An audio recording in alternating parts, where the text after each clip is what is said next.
Thanks, Michael. Anthony, I wonder what it was like for you to have to kind of watch the game and unfold from a distance, and considering the result, what the mentality is going into tomorrow's game against Costa Rica, and the mood. Thank you. Yeah, it's really disappointing having to watch the team, especially when we're not playing as good as we know we can play. It was a bit of an off day and we didn't get the result we wanted.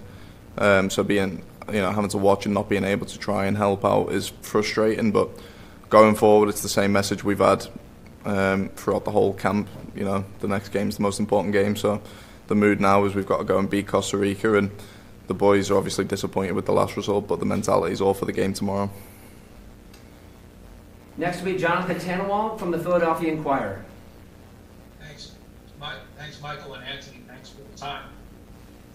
What has it been like embarking on this World Cup qualifying journey, and games and places and opponents and all these other things that are certainly different from a lot of the rest of the world? What's it been like for you? It's been enjoyable. Obviously, it's been still a long road to go. We've got so many games crammed into such a short amount of time, but overall, it's a big challenge. It's one that I've enjoyed being a part of, and I'm hoping that going forward, we're very successful, because the prize at the end of it's huge. Obviously, we're all dreaming to sort of play in a World Cup, so that's what we're all striving for, and we're sort of accepting this challenge in our stride. Next will be Daniel Nora from Univision. Hi, Anthony. How you will describe your working days here at Columbus during the team went to Panama? We've all been at different levels, so obviously it's been me, Weston and Zach here in Columbus, and me and Zach here because of the sort of COVID protocols in the UK. Myself, I've been sort of managing a little issue I've had with my knee, so it's kind of just been a lot of treatment and strengthening while I've had the chance to sort of not play in the Panama game, so I've had a chance to recover and get myself back in shape for the next game. So it's been sort of a mixture of strengthening, physiotherapy and work yesterday on the field to make sure that I'm in as good a position as I can be for the game coming up. Next will be Grant Wall. Hi, Anthony. There's kind of a trend with this U.S. team lately. The U.S. hasn't scored a goal in the first half for 8 straight games now. Are there any particular factors in your mind that cause that, and what can you do as players about it? On the whole, I don't know whether it's something everyone else thinks, but it's something I noticed myself that we don't seem to score early. I'm not sure there's much we can change for that going ahead. I think it's just a testament to that we build in confidence in games, and maybe going forward that just means that we need to be a bit more ruthless, and obviously we respect our opponents, but we need to realise how good a team we are at the same time, and maybe not be so conservative when we know we've got the quality to go and attack teams at full strength early on. We'll go to Ryan Talmadge from Goal.com. Hey, Anthony. When you look at World Cup qualifying, especially in CONCACAF, it's a grind. It's a lot of games in a few days, maybe not much time to train. Like you said, you have players dealing with injuries and figuring that out. It's not unlike playing in the championship, where it's just a lot of games and a lot of different things going on over a short period of time. How does playing in the championship kind of prepare you for moments like this, where you're playing a lot of games quickly, where you're not 100%, where you're kind of dealing with all these different things? It's definitely similar. Obviously, the biggest component is, like you said, there's a lot of games in a short period of time, a lot of travel, to different countries, different climates, and sort of very little time to adapt to those situations before you have to go and perform, and you don't get any second chances. So it's a similar token in the championship. We play a lot of games compared to a lot of other leagues, so you're used to the sort of quick turnarounds and just trying to manage your body and get them through some games, and then a lot of it's just trying to get recovered so that you're in the best state for the next game. And it's a similar situation here, which is why thankfully we're allowed a big squad, and we've got a lot of good players who we can rely on when everyone's not feeling 100%. Next will be Ivis Galarcep from SBI Soccer.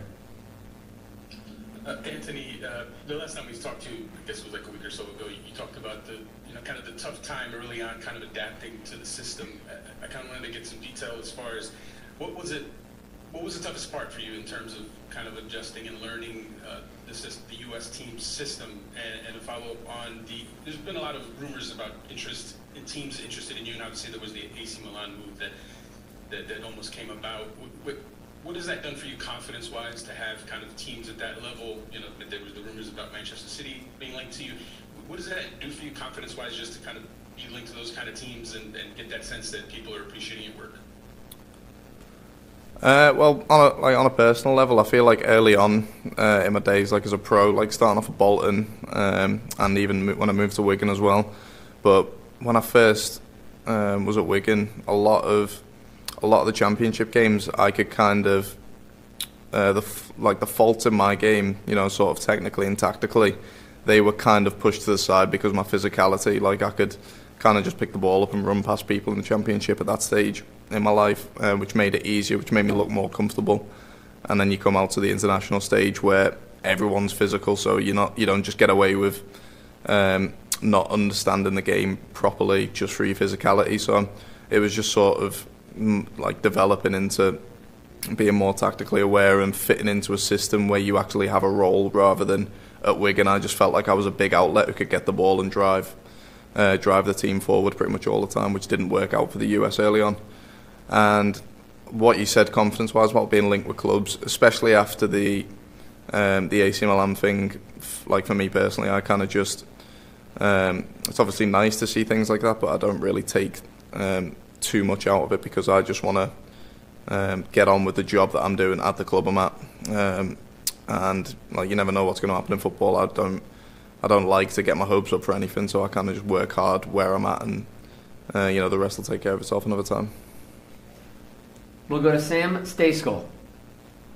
Thank you, Michael. Thank you, Anthony. Hope you're doing well. Obviously, Costa Rica, they've only allowed 3 goals in qualifying so far. Curious what you see in them, if you think they'll come out kind of in a low block, and if so, what you guys learned from the Canada game and the Jamaica first half, when they were kind of defending pretty deep and staying organized, on how to break that down and get the goals you need. I think there's going to be a lot of games in this sort of World Cup qualifying schedule where the teams they're going to respect us that much as an opponent that they're going to be sitting in a low block, and they're going to try and hope to sort of cancel us out offensively, and then hopefully for themselves counter and get goals. So it's going to be something we're going to have to get used to, not just for Costa Rica but for a lot of games. It's definitely, I don't think it's going to be similar to the friendly we had against Costa Rica in the summer where we I think that ended up 4-0 maybe that game. It's going to be a lot tougher than that now. There's a lot more on the line than just a friendly in the summer. So I think the main key is just going to be that we have to sort of stick to the roles that we've been given, not get frustrated when every attack doesn't come off just because they're sitting in a low block and it's tough to break down, and be patient, still be aggressive and on the front foot trying to score, but just be patient with our play and trying to get goals. Next will be Pamela Solano. Hi, Anthony. Thank you. Pamela Solano, Radio Colombia, Costa Rica. What can you tell us about Costa Rica, and what kind of match do you expect for tomorrow? Thank you. I'm assuming it's going to be a very tough game. They don't give up a lot of goals, Costa Rica, so it's going to be a game where we're going to have to be patient, and we're going to have to sort of not get frustrated when we're not breaking them down too easily all the time. At the same time, we're going to have to be very focused and switched on that we don't concede, because they're going to obviously have threats going forward, and in a World Cup qualifier anything can happen. So as long as we stick to our game plan and we're on the front foot, I feel confident that we can go and win. We'll go to Pilar Perez from ESPN. Hi, Anthony. We've seen a lot of different starting lineups recently, and I just wanted to know how you feel about that and how's the internal competition. There's a lot of competition for places. Everyone's dying to get on the field to play in these games, because they're massive games and you want to be the one on the pitch trying to affect these games. We obviously play 3 games in 6 days. It's very tough, especially coming off of the back of some tough club schedules as well. So there's bound to be rotation, and a lot of things happen internally in camps that don't get seen by everyone else. So Obviously, every game the manager's going to put out the team that he thinks is going to be the best team to go and win the game at that time, along with the fact that knowing that the next game he's going to have to rotate players and stuff. So I think it's completely normal that we've had so much rotation. We'll take 2 more questions for Anthony, beginning with Claudio Villalobos. Thank you, Michael. Anthony, we've heard of you guys, and especially Greg, saying that you worry much more about what you do in preparation for every game. It seems like the U.S. has been playing, obviously, and understandable better under the better conditions here at home than what happens when they go to what they've been in Central America, and that's understandable also. But Costa Rica seems to be one of those teams in the qualifiers that is coming from low to up lately. Does that make the Costa Rica team a little more dangerous coming home? Yeah, it definitely could do. Obviously, they're going to come. They're going to come to like our stadium. It's going to be a really good atmosphere. It's going to be a nice pitch in a new stadium, and they're going to be giving everything. Like I've said in previous interviews before, when people play against us, it's going to be one of their biggest games of this qualifying window, home or away. So that fires teams up a lot more, and that just makes every opponent we're going to play more dangerous than they might necessarily be against another team. So that's something we're aware of, and we know we've got to keep our heads about that and just try and keep switched on about what we're doing, but be aware that they're going to give everything.